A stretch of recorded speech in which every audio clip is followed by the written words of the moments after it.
Good evening, Des Moines. Welcome to the Doc and Lefty program here on webcast1live.com, coming to you from downtown Des Moines every Tuesday night from 6:30 to 7:30. My name is Lefty, bringing you the perspectives that you love from the sides that you hate. And with me, as always, his World Cup is a gold-encrusted chalice filled with conservative blood diamonds, Pat Bertroche. Yeah. Hey, how you doing, everybody out there? I want to thank everybody for tuning in. We really appreciate your support out there.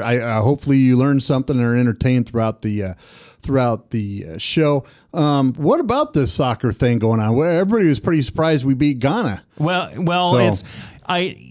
they should have been, because I didn't get to watch. Did you watch the whole match? No.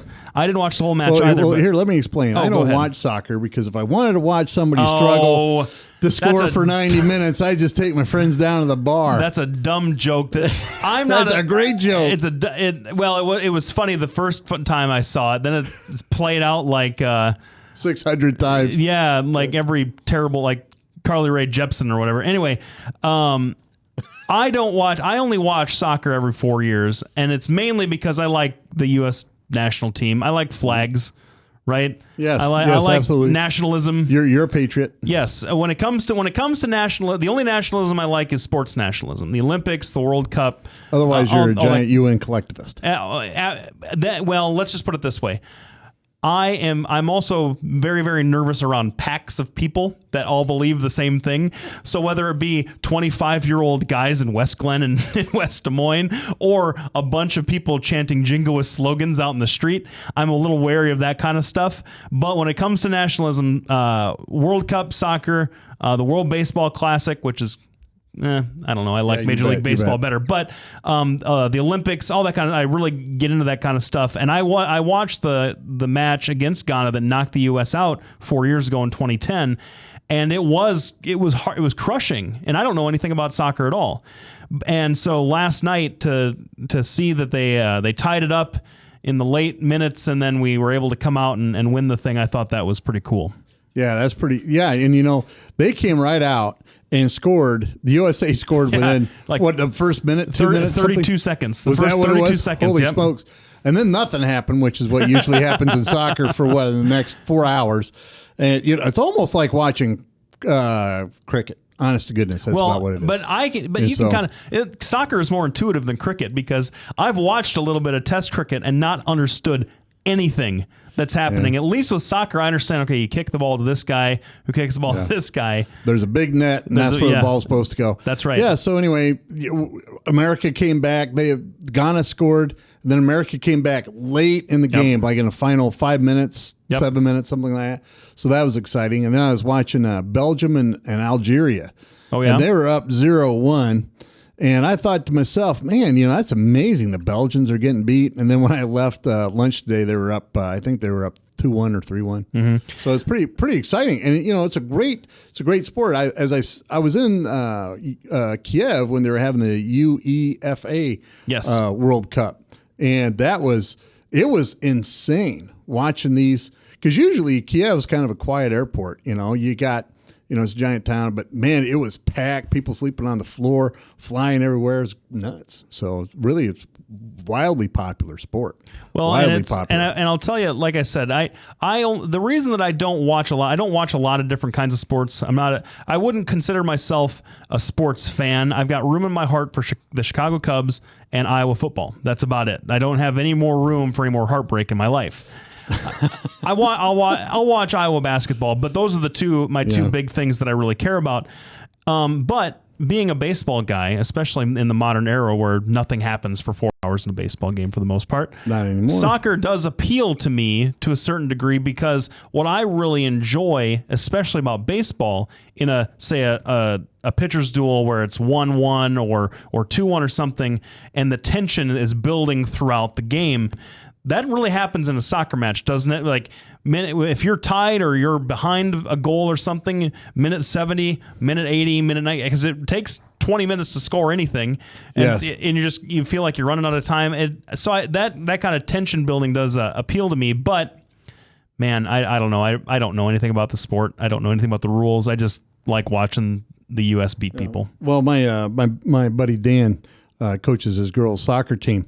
and he lives or dies by the soccer team. Really? And so finally, this last year, they went out and hired a soccer coach, which I thought that's just silly. I mean, you're talking U10, U12 girls, and apparently U stands for under, and they have the professional coach out there coaching this under 10, under 12 girls soccer league.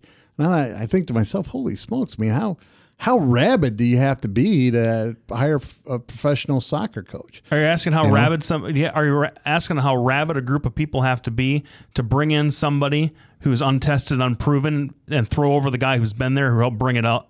No, he was happy to step back because it was, don't get me wrong, Dan's a great guy and he's got a load of patience. But then after a while, I mean, he's been doing it for a solid 6 years.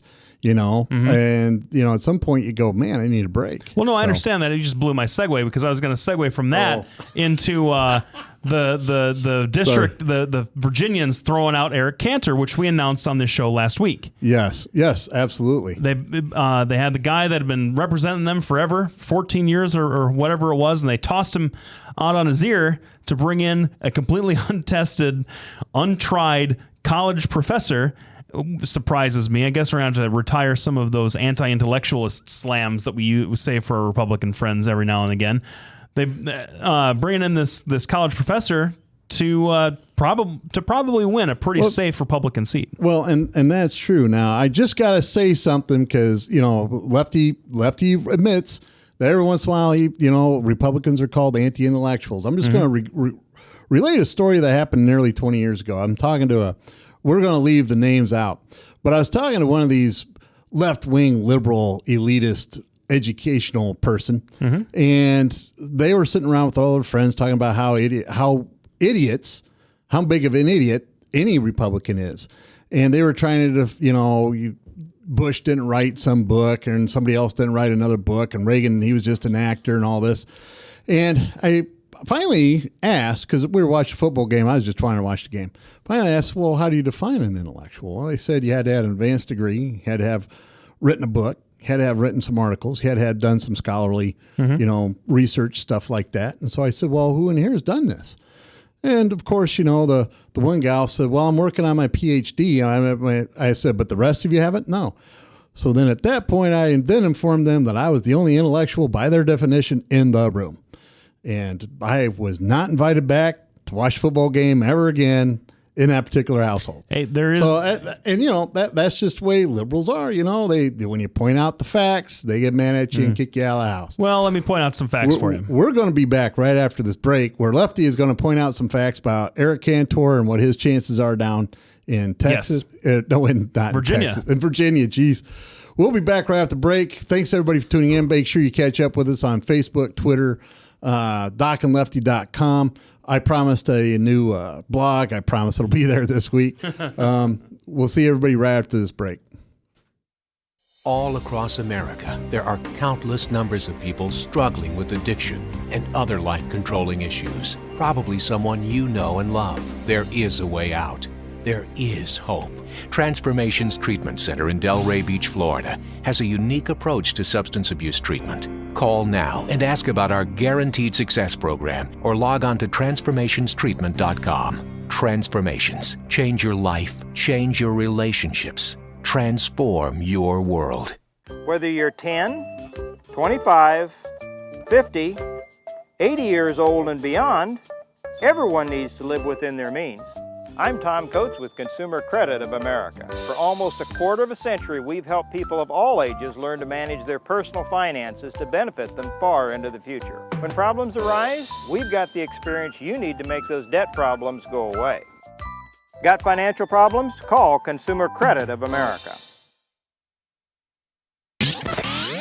From the RE/MAX Real Estate Concept Studios, this is Webcast One Live. Hey, welcome back, everybody. Thanks for sticking around. So last week, we mentioned to you all that Eric Cantor looked like, and then it was announced on, while we were on the show, the projections had come in, and the folks at the various news agencies were willing to call the election, that he lost in his primary to a gentleman named David Bratt. David Bratt is a professor at Randolph something. Like it's a small college there in Virginia. Yes. And he's an economics professor, and who just beat him by 11 points. And beat him like a redheaded stepchild. Yeah. All the news then for this past week has been about how shocking this was and how just completely unforeseen this was, and that it had never happened before in American history since the office of majority leader had been invented. No majority leader had lost in his own primary, and it just sent these shockwaves all around the Beltway. And so I have some of my own thoughts about this as to what happened and how we're supposed to relate to it. But Doc, I'm curious. Did you applaud, as a Republican? Did you applaud this defeat of your majority leader, or were you pretty sad to see him go? Well, initially I was a big fan of Eric Cantor. He was touted a lot of libertarian ideas. He touted a lot of very conservative ideas. He was all about fiscal responsibility, and everybody loved him. And in fact, I can't remember the magazine, but there was a major magazine that ran an article about why Boehner is so ineffective as House leader. And it has to do with Eric Cantor wields so much power. The problem is he then started wheeling and dealing. He started making deals with the Democrats. He started not being the conservative he promised he'd be. And he started falling from the Heritage Foundation's ranking, and he was up around 80%, which is not as good as our Senator Chuck Grassley, but still it's fairly decent. And he just kept plummeting. He got down around 50%, and I think people just went, we've had enough. There's a giant anti-establishment movement in the Republican Party, and I'm also starting to hear rumors of it starting to build up in the Democratic Party. And, we can talk about the Democrats at a later time. But Eric Cantor essentially sold out his base several times on several of these votes, and people just got tired of it. And so they ran somebody with strong, he's not even Tea Partier, but a strong fiscal promise with some social conservatism thrown in, and that reverberated throughout. This guy, from what I read, did come out and say, I'm a Christian, I'm a conservative Christian, I do support Christian values, but he didn't make that the focus of his race. The focus of his race was financial, was the economy, getting jobs back to Virginia, stopping the massive overreach of the EPA, which played huge in Virginia. And I think that's what's happening. And you're seeing that actually taking place here, the anti-establishment. So you had some things you wanted to say before the break. What were they? Well, no, the issue with this race, the media is reporting it as an immigration thing, and to tell you the truth, I don't really understand how anybody could say that Eric Cantor wasn't very conservative. Him and Paul Ryan are bosom buddies ever since they first got to Congress, and no one says Paul Ryan's not conservative. And so this canard that Eric Cantor sold out his conservative roots is pretty silly in my opinion. But I was interested in one of the things you said is that you have Eric Cantor wheeling and dealing with Democrats. Well, that just kind of proves the whole point that the Republican Party and their conservative leaders at this point are not interested in running candidates who are even willing to sniff a deal with a Democrat at this point. You got a guy like Eric Cantor who has every sort of conservative credential you would ever want to have, and the minute he even suggested that if you had a 4.0 GPA, served in the military, but were a child of an illegal or an undocumented worker who was born here in this country, or who had come here as a child through no fault of his or her own, then you could maybe be granted citizenship. And that anti-immigration stuff is really the central of this Brat Guy's campaign. Mm-hmm. And you wonder, so nothing is on the table. So nothing is on the table for Republicans if it's not done exactly their way to the dotted I cross T. They're going to hold their breath. They're going to plug their nose, close their eyes, take their ball, and try and walk home without falling on their faces. And I think that this is even though Eric Cantor is not, I'm no fan of his and I'm no fan of his politics, if that's if someone like him can get tossed out, then I think that the Republican Party, that just doesn't show the strength of the conservative movement. That shows once again how schizophrenic the Republican Party actually is. Well, and we talk about schizophrenic, and that's really not what he means, because he's talking to psychiatrists. Yeah. But he's talking about the giant schism that exists. And, the problem is what happened is the Republicans can't seem to come up with something that's reasonable. Let's just take amnesty, right? The problem is the entire mess that we have today regarding illegal immigration was signed by Reagan and Grassley back in 1985 or 86. 1986, I in think. 1986. That entire mess that we're dealing with today started there with Republicans.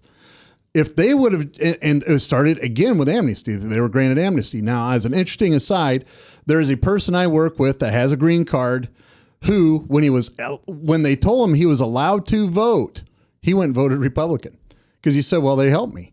So, there's a lot of different things. My, how that worm is turned, though. Yeah, and it's one of these things where you stop and you go, well, hold on. You have to come back with something that's reasonable. It's not just amnesty or nothing. There's a middle ground. There's a middle ground where we can increase all kinds of stuff. And we've had that discussion before. And so we'll refer you to YouTube, where we have our channel, and you can pick up that conversation there.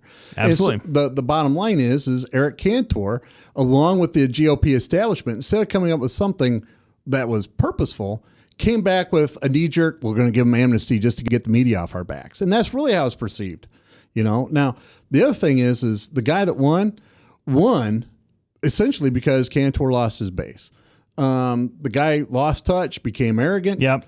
And lost his base. And I think that was one of the things that was interesting in this first few days. Everybody, that Rachel Maddow on her show talked about how everyone was so shocked they missed the point. They kept saying that it's because of illegal immigration, because that really was what he hammered Cantor about constantly and consistently, accusing him of wanting amnesty and all the rest of that stuff. And everybody reported it that way, even though Lindsey Graham won his primary handily, and he's been a big supporter of every kind of pro-immigration reform position known to man. The interesting thing, though, is that, Cantor the rumor is that he hired a pollster who predicted that he would win his primary election by 32 points. 32. This guy, that's a 44-point swing that he lost. I can't even talk about it. That's how shocking it is. Yeah, absolutely. Now, we're going to be back right after this break. We want to thank everybody for tuning in. We want to thank Des Moines Anesthesia for supporting our show, along with Brad Zahn, because Brad's in a heck of a fight for the nomination process. That's going on tonight. Right now, isn't it? I thought it's the 21st. It's Saturday. Okay. So anyway, that's a big deal. Anyway, we want to thank our sponsors. We'll be back right after this break. Thanks for listening. Doc and Lefty, we're here every Tuesday at 6:30, 7:30 p.m. On the whole, I think Washington, D.C. is a terrible place. It's hot, it's humid, kind of smells, and it's totally lacking individuals who know how to create jobs and live within their means. Hi, I'm Brad Zahn, and I approve this message. And I'm running for Congress because we owe it to future Iowans to fix the mess that was created in Washington, D.C. I've had real experience creating jobs, cutting taxes, and balancing budgets while mayor and in the state senate. If you trust me to represent you, I promise I'll go to Washington, D.C. and do the right thing, and come home every Sunday to spend time with my wife, my kids, and my neighbors here in Iowa. We cannot leave this country in worse shape than we found it. I will not pass this debt on to my children or yours. I will go to Washington, D.C. and tell them enough is enough. Standing together is the only way we're going to get Washington, D.C. to listen, and I hope you'll join me in this fight. Brad Zahn for United States Congress. Hey, welcome back, everybody. Thanks for sticking around. So, I know one of the things that really has you kind of hopped back up that we almost got into a fist fight over last week in the street as we were leaving the show is the news that broke late last week that Mosul fell to the ISIS. Yes. ISIS, right? Or, it's the offshoot of Al Qaeda. It stands for Islamists in Islamabad, Syria, Iraq, and the Levant, or something like that. Anyway, Mosul fell, then Tikrit fell, and they're marching towards Baghdad. And Al-Farad. Something along those lines. And so naturally, the neocons and all the folks in the woodwork that got it so right. Man, were they right about going into Iraq in the first place back in 2003. I thank my lucky stars that we had so many great and powerful thinkers and minds that got us into that mess in the first place. I really do appreciate it. They're all out beating their chests again, getting another go around on the political merry-go-round, saying that we need to go back into Iraq and stop this civil war that has broken out once again. Who's saying that? Everybody's saying that. You got John McCain saying that. You got Wolfowitz saying that. You got Cheney saying that. You got Rumsfeld saying that. Everybody. Because once again, because Barack Obama doesn't want to commit more American lives and treasure to a useless conflict in the Middle East, he's weak. He doesn't know what he's doing with foreign policy, and that's where it stands. So, Doc, why do we love going to war in Iraq so much? Is it that sweet, sweet desert air? I'm going to tell you. This is the good news about this whole thing blowing up, and this is the only bit of good news about this blowing up. It's no longer Bush's war. It's Obama's war. What are you talking about? That's right. Because, how is that? Because in 2009 we declared victory, and then in 2013 we pulled our troops out. Declared victory? Yeah, that's right. That's what President Obama did. Ended military operations due to Bush's timetable. Well, Iraq is, and always will be Bush's war. He got us into it for no good reason. He got us into it for plenty of good reasons. No we talked about this. Good reason. This is what no it is. good reason. Everybody Let's thought rewrite that history Iraq again. had weapons of mass destruction. Everybody thought that. He'd used them repeatedly on his own people. Mm-hmm. Everybody thought he had them. Bill Clinton thought he had them. Russia thought they had them. Germany thought they had them. Everybody thought they had them. Yep, everybody. This is what the liberals are trying to do now. Since we didn't find any, Bush must have lied. That's like saying I'm on a poo hunt. I go into the toilet. I see all the evidence of poo. I just don't find any. So we know they were there. You know what we just happened? Don't find any now. Hey, you know what would happen? 6 months of telling them we're going to invade. He sold them to Syria. That's what happened. No, here I'll tell you exactly what that analogy reminds me of. Hey, I've got this piece of paraphernalia. I've got this piece of paraphernalia. I got this bong, this pipe. I've got these papers over here. There's no pot. I get charged with possessing a pot. That would get tossed out in court and you'd be acquitted in a heartbeat. You know why? Because there was no pot. We went in. We looked for weapons of mass destruction. If there's residue in the bong, residue in the bong, you can sue. You can arrest them. No, you can't. Yeah, not for possession of pot itself. But understand what the point is, so thanks for making it for me. No. So the bottom line is... They didn't have it. You wanted to convict him for having something he didn't have. George Bush knew about it. He wanted to go into Iraq to save his old man's legacy. He went in. No, that is completely in it. That is completely in it. At no point did he ever say that. He said he did. He said he did. When did he say that? He said the guy tried to kill my dad. After all, we got to go in and get him. He said that. When did he say that? Like in 01 or 02. Oh man, who did he say it to? That's just bunk. That's not bunk. It's not bunk. Then what about the statement that Bill Clinton said on the day I left office? I was convinced beyond a shadow of a doubt Saddam Hussein had weapons of mass destruction. Okay, so then why didn't George Bush invade in 2001 after he took the oath of office? Why didn't he do it? If he was briefed by the Clinton administration, because 9/11 hadn't happened, and everybody at the time thought there was Al-Qaeda because Iraq and 9/11 are linked. Because at that time everybody thought Iraq and Al-Qaeda were linked together. Nobody thought that, and that doesn't even make sense. That doesn't even make sense that you're saying that Iraq is a Shia majority country. Al-Qaeda is a Sunni organization. Why they wouldn't help each other? That is anyway. So.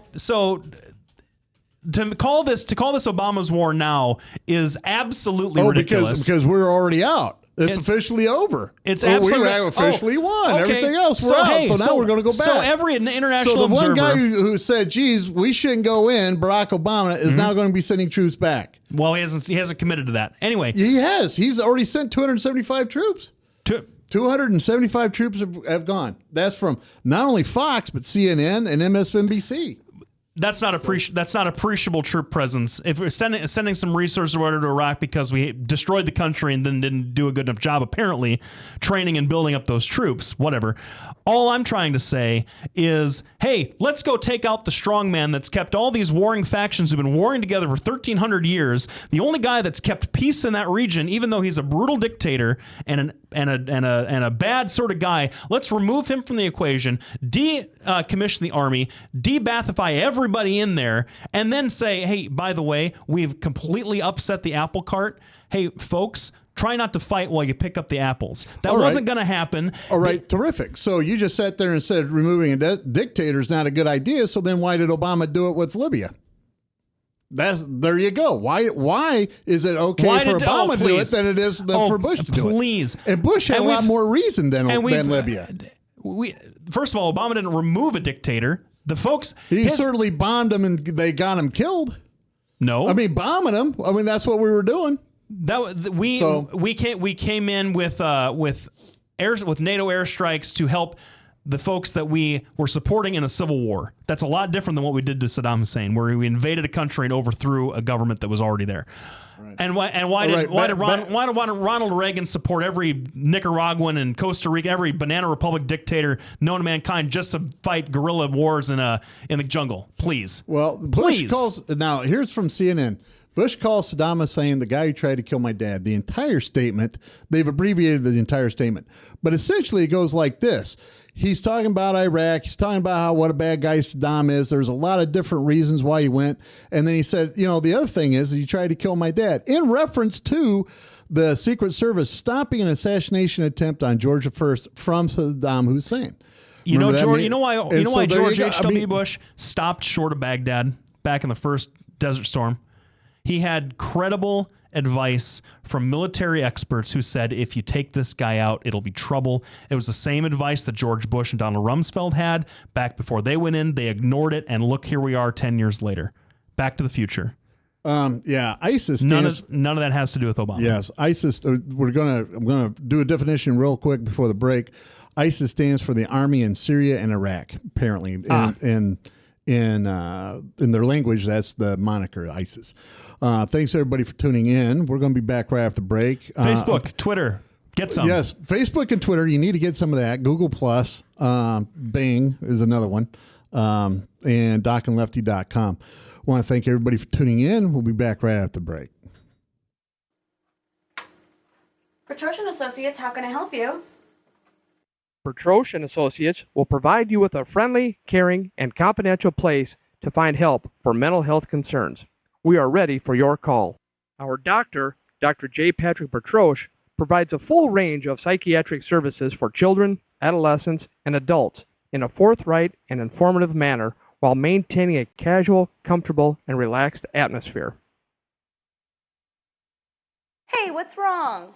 Logan wants Let's Rock Elmo for his birthday, but since Steve lost his job, I don't think we can afford it. What did you do for money last year when you and John were struggling to make ends meet? My secret? I went to Me and Mommy-to-Be. We sold all of Megan and Ryan's clothes and toys there. They give back the highest percentage on their items in the area, and it was so easy. Megan's clothes? She's 15. Yes, they can sign newborn through trendy teens.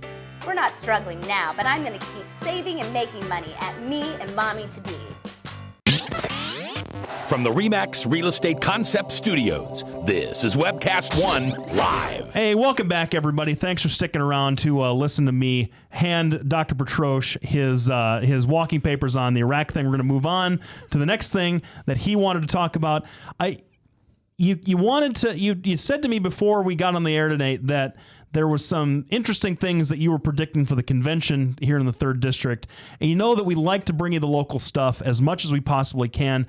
There are a few guys out there that are really committed to it. I know that Ed Fallon is really committed to the local, bringing you local current events and things, but we feel like we're trying to occupy that space in a little bit different way.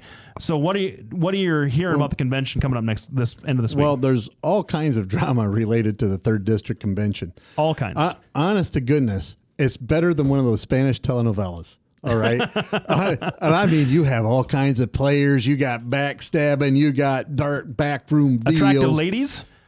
No. Not as many. Just Brad's wife, who's a flaming hottie.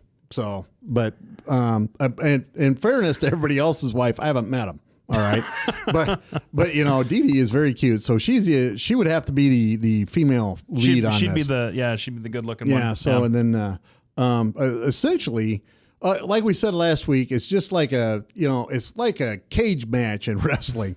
It is no holds barred. Everybody's going to do whatever. There's a lot of things going out. One of the funny things is they're comparing how candidates are treating the delegates. And Monty Shaw says, well, I'm going to provide Wi-Fi for you and a couple of just nice things. And Brad Zahn, being Brad Zahn, says, I want to make myself available. You ask me whatever question it is, I'll answer it as honestly as possible. One of the things that I remember Senator Grassley saying a long time ago when I worked for him, don't ever be afraid of your constituency. Even the people that didn't vote for you are your constituency, and you must talk to them, and you must communicate with them. Brad's great at this, right? And so, that's what's going on there. You have Bob Kramer making his moves. Of course, we had Joe Grandinette last week. Yep. He's doing his thing. Monty Shaw, who is supposed to be the conservative and the establishment choice, and that means Governor Branstad and Kim Reynolds, is the person that they want to win. Now, Governor Branstad has not come out and officially endorsed anybody. However, all you have to do is go to one of these things, and you'll see a lot of Governor Branstad workers and associates showing up with Monty Shaw stickers on their car, right? So that's the thing. That's one of the big things coming out, and it just made huge news. It's on Facebook. People are writing to me saying, what do you believe? How can this be happening? I'm just reporting what's going on. The other thing that's going on is the Tea Party, I believe, sent out a flyer about Monty Shaw listing everybody he's given donations to over the years. And he's given to Jack Hatch. He's given to Stacey Apple. He's given to Harry Reid. Hold off on that Harry Reid one. But there's an entire list of left-wing Democrats he's given money to. And that's all that says. It just sends it out, and I believe it's Tea Party. And he sent it, everybody, all conservatives, including me, are getting mailers like this. Brad is he's just going delegate to delegate. There's a story out, which I believe is credible, that a lady was taking groceries into her car, and Brad happened to stop by and said, I'll help you with your groceries. And so he takes them in and everything else, just asks if there's any questions. Do you want to talk to me? They chatted for a little bit and left. And I thought that was a pretty good story. But they're all scrambling. Every day there's something new. Monty Shaw's in trouble with the FEC because he took too much money. Yet they have limits, right? Now here's a question for you, and I don't know if you can answer because I've been looking this up. Supreme Court said there's no more limits on what you can give, right? So are the FEC limits that they still have for national elections, are they then struck, or do you still have to follow those limits? Because it happened in the middle of the campaign, or do you just say, well, this is the way it's going to be for this election, the next election? Well, the thing is, there's no limit on what you can give under certain circumstances, I think. The 501c4s are where you park your money if you want to give an awful lot of it. But I still think that there are limits of what candidates can take from individual donors, right? So, maybe that's wrong. You know what?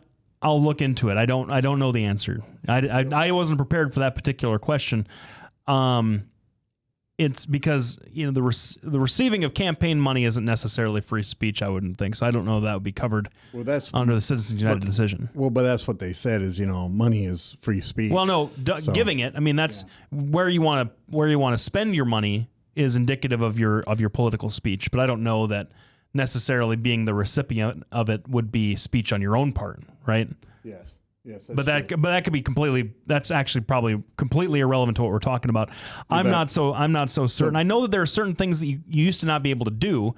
You've heard Ed Fallon talk a lot about how you used to not be able to have a dinner over a certain amount of money or whatever back in the day. It used to be this case. All right. This way, 20, 30 years ago. You bet. Well, now the Republicans all showed up this morning at the Polk County Republicans of Iowa and gave their speech and their spiel, and it looks like a pretty good turnout down there this morning. the thing really is the establishment candidate, and of course, we all know Steve Deace is anti-establishment. Even if you're a staunch conservative Christian, if you're one of the establishment, you're not going to get his endorsement. So he's really going after everybody, creating a lot of drama. Mm-hmm. There's also a lot of drama going on as far as donors. These candidates are still out asking for money, but the donors are starting to dry up. Now, the trick is who can survive the best with their donors drying up. We all know it's Brad Zahn. With as well as he did, right? He got 25% of the vote, spending not even a third of the money the others did. Right. And so he's doing pretty well. But he also and here's a kind of a somewhat concerns me about our good friend Brad Zahn. He got a plurality of the votes, mainly in Polk County, in a super low turnout election. The turnout was historically low. Yeah, but keep in mind, Monty Shaw is the establishment candidate. He had people working for him. He had a lot of extra money, and he did win the rural counties. Mm-hmm. The problem is, if you look at straightforward delegates, most of them are coming from Polk County. Well, here's my question. And the trick with Monty Shaw is, he had an establishment that came and they voted for him, but a lot of that was party establishment, voting machine type of stuff. Well, here's my question. So, convention is the most establishment way to pick a candidate, isn't it? Would that be a fair statement? Yes. Because it's all the activists, it's all the people that are interested in Republican Party politics. It's all the folks that pull the strings behind the scenes. The Democrats have it too, so I'm not trying to cast aspersions, but convention is the most establishment way to pick a candidate. And I would think that a guy like Brad Zahn, who is billing himself as anti-establishment, is going to be kind of doing a little bit of fancy footwork to get some of those more moderate or more establishment people, if you follow what I'm saying, sure, than a guy like Monty Shaw would have to. Second point, back the last time that I think you guys had to go through this was Steve King in 2000, right? Or 2002? Whichever. I think it was, whichever one. No, he's been there for 12 years, so it'd be 2002. Right. And he was the first ballot, and then it had like 3 rounds of voting or whatever, and it was Steve Burgess something, who was a longtime Speaker of the House here in the Iowa legislature. And it was close all the way to the very end. And Steve King was never considered the establishment candidate. But that old district in Northwest Iowa, my home district where I come from, and I know it very well, they would never pick the less conservative of 2 conservative choices in a safe primary election. Or in a safe convention or safe general election is what I mean. The conservative was going to win no matter what. There just aren't very many Democrats that are up there. I think that Stacey Apple, even though she's not known very well in the rural counties, is going to give whichever Republican is nominated through this convention process a very tough fight, if not win it outright. And so, are the delegates thinking about that, about electability, more than they're thinking about kind of the passion of the cause and the fact that you got a guy who doesn't need to spend money to win pluralities? Well, I think, and that's a very good point. Are they looking at electability? And I'm going to tell you that is one of the reasons a lot of people broke away from Brad Zahn and into the other camps, particularly in the rural sectors. Yep. They got bombarded. Brad, it was difficult for him to overcome the vicious and frankly untrue attacks from the last election. So they do view him a little bit as damaged goods. However, Brad really does know how to politic. He really does hold firm to his values and convictions, and he has the record to prove exactly that. And I think a lot of people are looking at that going, do we want somebody who's untested and unproven, or do we want somebody that will uphold our values? And we know that he will. Mm-hmm. And I think that will weigh heavily on a lot of people's minds. We're going to take another break. We're going to be back right after it. Thanks everybody for tuning in. Don't forget to choose, Facebook, Twitter, docandlefty.com, all kinds of stuff. We'll be back right after break. Thanks for tuning in. From the RE/MAX Real Estate Concept Studios, this is Webcast One Live. Get away from us, you need old credit card. We don't have any more money. We're in trouble now. Save us! Help! Somebody save us! Somebody help! Help! Save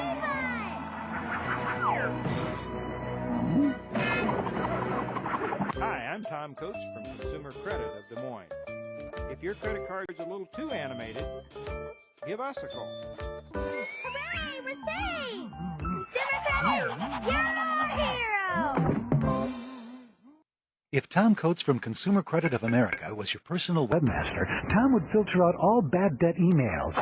If Tom was your mailman, you'd never get any debt reduction junk mail. If Tom Coates was a lineman, he'd block any phone calls offering to reduce your credit card debt. Hi, I'm Tom Coates with Consumer Credit of America, and we're still your best choice for credit counseling. We're local, we're accountable, and we can do more. You make the call when the time's right for you. When it comes to competition, there really is none for Consumer Credit of America. Hey, welcome back, everybody. So one of the items that made a little bit of news at the end of last week and is kind of being gone over and picked over is the president came out and made an announcement that he was going to use his executive power to expand access to the pay-as-you-earn program, which is a student loan program that people with student loan debt can get into, that caps their repayment obligations at 10% of their debt. And I believe 10% of their income. 10% of their income, disposable income. So after taxes and the rest of it. And I believe offers a 10-year forgiveness option if you're in public service, and I think a 20-year forgiveness option for everything else. So you pay your loans on time every single month for 20 years, and at the end of that, they will be forgiven, and that payment will go up or down as your income goes up or down.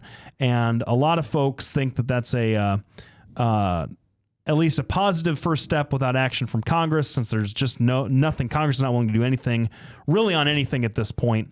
They got together and did what I think is the easiest thing not too long ago, the veterans bills. The veterans bills. I got that. That should have been done a long time ago. Yeah, but all the rest of this kind of legislation, just he's got to sign these orders because Congress doesn't want to do anything.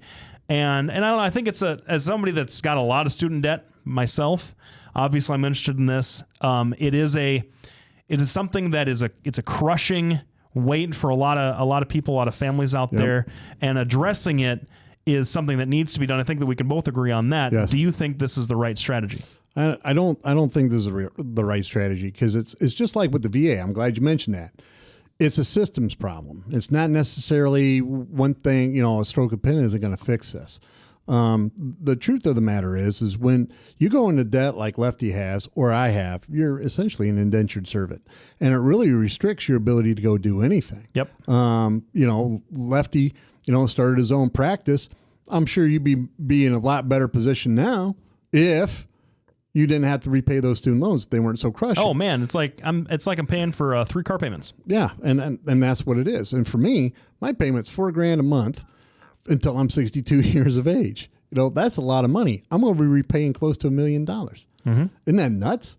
$1 million for my degree is insane. The problem really comes back to guaranteed student loans, right? The government guarantees them, but if you're a doctor and, you're making some money, people look at that. They don't look at all the other expenses you got. Let's say a guy in my field makes about $200,000 a year a little bit less than that on average. But let's take $200,000. $50,000 of that's just interest on my student loan. All right. And then since I don't get it deducted, since I make more than $72,500 a year, suddenly I'm in the 50% tax bracket essentially. Right. And I'm self-employed. So that's another 7.5% I have to pay on top of that. So I'm looking at close to, I'm looking at 55-60% of my income out the door just in federal taxes. And then if you live in Iowa, we've talked about this, now you get another kick in the pants for more taxes. So essentially you start out making $220 a year, but you're just after your taxes, you're only bringing home about $50. Now don't get me wrong, $50,000 is still a nice chunk of change. Here's what the problem is with that. You have to still run your business. You still have to pay your medical malpractice. And most people in my profession pay about $24,000 a year in medical malpractice. That's an additional $2,000. So now you're just living on $24,000 a year. And, when you're repaying your loans, these loans would never get repaid because these kids are coming out now as doctors at $500,000. If they actually had to repay the loan based on 10% of their take home, you're talking somebody's only going to be paying $200, $300 a month. Yep. For the rest of their lives, and then in 20 years it's forgiven. Well, one, that's going to completely corrupt the system that we have in place now. The reason that we can offer these loans is because the money keeps flowing back in. It flows out, it flows back in, it flows out, it flows back in. What you're doing is stopping the inflow. So that's not going to work. It's not going to uphold the government is going to make system. $70 billion just on student loan interest this coming The year. government makes it, or the banks? $70 billion. So in other words, the government is overcharging us? It's so because my question is then, is it the banks making the $70 billion, or is it the government making $70 billion? Here's the issue. And I'm sure that everyone's getting a taste of it, right? But right now, a lot of folks are paying like 7.5%, because I got lucky and locked in my rates years ago at the 3.8 or whatever it is, which is allowing me to be able to live, and that's a big deal. And so one of the things that the Democrats try to do is get that interest rate down to like the 3.5 or 3.6 or whatever it is. I'm not sure off the top of my head. And of course, that was filibustered because we can't afford it. What the Republicans and senators are saying. Here's the point that I want to make about this whole thing. I mean, it shouldn't have ever gotten to this point in the first place, right? That's correct. And a college education, which is right now the number one socially mobilizing thing you can do for yourself. It's the best way to help yourself either get out of poverty or move into a more comfortable area of the middle class, or provide a more stable income and life for your family into the future. It is the best way to do it right now. We don't have a manufacturing sector that can provide that kind of job security anymore. We've moved into a service-based economy that's more fleeting, a lot less income flowing in from those kind of jobs. A college education is really the best thing you can do to help yourself become more financially mobile and move up the income scale. Absolutely. However, it is now becoming so expensive to go to college that people are becoming more and more discouraged from doing that, where they are electing to stay where they are rather than do the one thing that can help them the most. And so what you're seeing, just like every other way that capital flows through this system, the wealthy folks are getting educated to become even more wealthy, and the poor folks are either becoming educated and taking on a whole lot of student loan debt they're going to have to pay back, and so therefore not becoming as wealthy, or skipping it altogether and choosing not to become as wealthy as they possibly could be. Yes. It used to be. We're gonna get right. We're gonna finish up next segment with student loans, and then move on to something else. We're going to be back right after the break. Thanks everybody for tuning in. You're listening to Doc and Lefty on Webcast One live.com every Tuesday from 6:30 to 7:30 p.m. Don't forget to check us out on Twitter, Facebook, docandlefty.com, along with Bing, and what is the other one? Google+. We'll be back right after the break. Thanks, everybody, for tuning in. On the whole, I think Washington, D.C. is a terrible place. It's hot, it's humid, kind of smells, and it's totally lacking individuals who know how to create jobs and live within their means. Hi, I'm Brad Zahn, and I approve this message. And I'm running for Congress because we owe it to future Iowans to fix the mess that was created in Washington, D.C. I've had real experience creating jobs, cutting taxes, and balancing budgets while mayor and in the state senate. If you trust me to represent you, I promise I'll go to Washington, D.C. and do the right thing, and come home every Sunday to spend time with my wife, my kids, and my neighbors here in Iowa. We cannot leave this country in worse shape than we found it. I will not pass this debt on to my children or yours. I will go to Washington, D.C. and tell them enough is enough. Standing together is the only way we're going to get Washington, D.C. to listen, and I hope you'll join me in this fight. Brad Zahn for United States Congress. Hey, welcome back, everybody. So to kind of keep going on with the student loan thing, before we get to that, we would certainly want to thank our sponsors, Des Moines Anesthesiologists. Got a couple of offices, one here in Des Moines, one in Fort Dodge. They do a great job making sure that the pain and trauma of surgery is something that you don't have to deal with, and that is something that we definitely do appreciate from them and the service they provide to the community. But to kind of put a wrap on this student loan issue, We used to think in this country that advanced education was a public good that was provided to the public because it was the right thing to do. And over the years, it has become the plaything of the elite, the plaything of the wealthy, as a tool to keep more of the wealth for themselves and stratify the classes even more so than they already are. All right. Do we have a phone call? All right. Let's welcome our caller, because Lefty just avoided himself a very verbal beatdown. Oh, the back of your head looks so great. Isn't it much awesome? better than my face, apparently. So, hello, you're on Doc and Lefty. Is this my brother Joe? Hey, this is your brother Joe. Hey, Joe, how's it going? We were excited. Yeah, well, I assume you don't mind if I give Lefty a verbal beatdown. No, he enjoys it. I have a real issue with your scenario where the rich pay and then the poor pay. I think having 3 sons in college, I would simply say I think basically the rich, I would agree, they can pay it. My oldest son went to Washington University at $50,000 a year. It was needs-based, and so we had to pay the $50,000 for him. Secondly, however, the poor kids, none of them paid, because the definition at most colleges, if you make over $60,000, then you are considered ineligible for scholarships on a need-based basis. And as you guys know, $60,000 a year doesn't make you a rich person. And so at both Luther College, where my middle son went, and WashU, where my oldest son went, if you were rich, you got paid and taken care of. If you were poor, you got all sorts of scholarships available to you. But guess what? It was a middle class that got nailed. And Pat has heard this before, but I think my wife and I are probably the poorest rich people we know. And it doesn't quite work the way Lefty says it works. I think it's, again, a middle class squeeze, not the rich or the poor. All right. Well, that's a pretty good point, because that's really what in general our society is. The rich, and especially now with healthcare, the rich are always going to get their healthcare.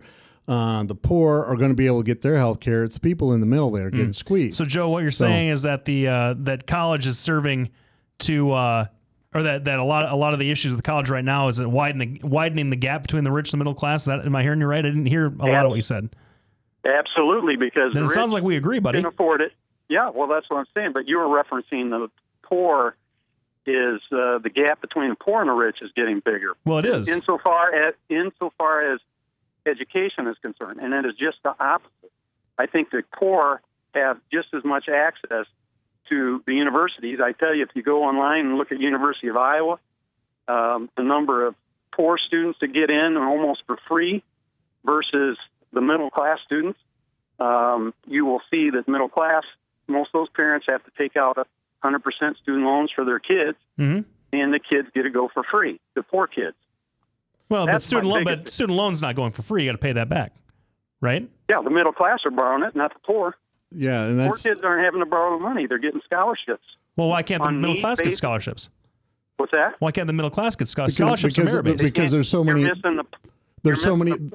There's so many needs-based grants out there. That's the problem. The needs-based grants typically are not going to be available to the middle class under the definitions that they have. Right. I remember I was supposed to get a Pell Grant, and of course, I had to put down my dad's income because I was still a dependent, and I was denied a Pell Grant. Grant was supposed to be, at the time, Pell Grant was not supposed to be needs-based. It's just supposed to be scholarship-based, and I made it, but I didn't get the money because that made. And I'm not arguing these points because I would absolutely agree that the middle class in all of this is shrinking in so much it's hardly even a middle class anymore.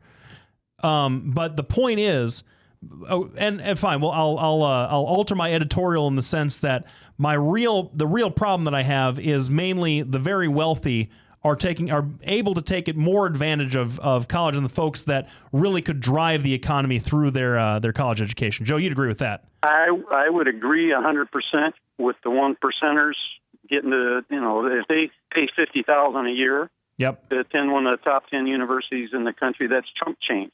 Yep. Whereas Sharon and I, we'd have to make about $100,000 just to pay the $50,000. Right. So that, you know, we're considered upper middle class. We're in the 1% income bracket, I guess. Well, not quite. Not quite. You're probably in the top 2, right? Yeah. Yeah. I wouldn't want to put you with those 1% dudes up there who cause so many problems. Yeah, those guys are a-holes. so anyway, yeah, well, I think that's a situation we can all agree on. I know, you know, being my brother, I understand, you know, the stressors you're going through. You know, I had my own kid in college, and the bottom line is, you know, we need to have a little bit of a different system. There are people all the time that make millions and billions of dollars without ever going to college or dropping out of college. You know, you have Microsoft, you have Steve Jobs. Those are pretty rare flash in the pan kind of things, though. Well, the gal that developed Spanx didn't go to college, and she's a billionaire now. Let me interject this. We listened to Mike Rowe, if you know who Mike Rowe is, on Tuesday. He was here in Cedar Rapids, and he's the guy that hosts Dirty Jobs. Yep. And he was talking about that the 4-year college degree is almost like a dinosaur anymore because of the fact that it teaches most kids virtually nothing about how to make a living. And if you have a 4-year college degree in architecture, that's one thing. But if you have a 4-year degree in philosophy, there's not much out there. Hey, I got a 4-year degree in philosophy, Joe. Yeah, I know. Yeah, well, and Joe got one in English, you know, so, mine was political science. So, you know, the truth of the matter is the education I got doesn't serve me now. So that was a lot of money. I'm sorry, I down cut you off there, Joe. Finish your point. Well, my point was that Mike Rowe said that everywhere he goes and talks to manufacturers, and they all have the same issue. They need help. They're hiring. They just are not getting the qualified, skilled kids. So he was a big advocate of not 4-year college degrees, but of getting training like trade schools and 2-year college degrees at our local community colleges. And I think that's a great idea too. I support that 100%. You know, Iowa has a shortage of licensed plumbers. Joe, you heard that, right? Yep, my neighbor's a plumber, and he's got the nicest house on the block. If you really want to do well for yourself, become a plumber in Iowa, because there just aren't any. You can't find a good one. Yeah. Well, you know, Joe, thanks for calling in. We appreciate your perspective. That was something that Lefty and I were. I don't think either one of us had thought about that too much, and we want to say thanks for calling in. Well, I just didn't want it to go by that the poor are getting a worse deal than the middle class, because it's clear that the middle class are the ones getting the squeeze just about like everywhere else. Yep. All right. And, so I will let you guys go. All right. Thanks for calling in. Well, I think that wraps it up for Lefty and I today. I think that the education debate, maybe we should have an educator on. And talk about it. If my dad, who's a public school teacher for 30 years, hadn't just been here and doesn't really feel like coming down to Des Moines again anytime soon, we'd have him on. But I'm going to be gone next week. Yes. So maybe that would be a time that you can find some rare conservative teacher that in Iowa. There aren't too many of them. Because they force them out. They're all in Northwest. They're all in Northwest Iowa. No, there's a ton in Northwest Iowa. I know because they educated me. So there's a bunch of them up there, but not around Des Moines for sure. All right. Thanks everybody for tuning in. We're going to be back. I'll be back next week. I may have one of our wonderful co-hosts on. Don't forget to check us out: Facebook, Twitter, DocandLefty.com. I want to thank all of our sponsors: Halo Capital, Lubinas Law Firm, Bertrosian Associates, Brad Zahn for Congress, Des Moines Anesthesia PC. Thanks everybody for sponsoring us, and we'll be back next week.